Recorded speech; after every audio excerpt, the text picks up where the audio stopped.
Është e vërtet që nga njëherë mund t'jena skeptik në disa gjana. Ndoshta mund kena çështje diskutimesh e dyshimesh edhe në aspektin e të besumonit, por nuk mund na mos me I besu dikuj që ka taku Krishtin e gjallë, që ja ka shnru jetën, që I ka hap horizontin.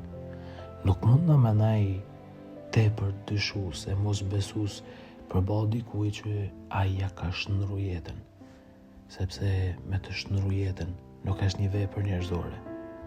Me të shnru horizontin nuk është një fjalë njerëzore. Me të hap syt, me të ba me kalu dhimbjen, me të shnru krejt zemrën e shpirtin tanë, është vetëm vepër e takimit me Krishtin e gjallë, me Krishtin e vërtet. Prandaj ti lam anash, skepticizmat e marrina tjera, e të bana persona që dim me pa zemrën e shume e shpirtin e shnritur në dritën e Krishtit.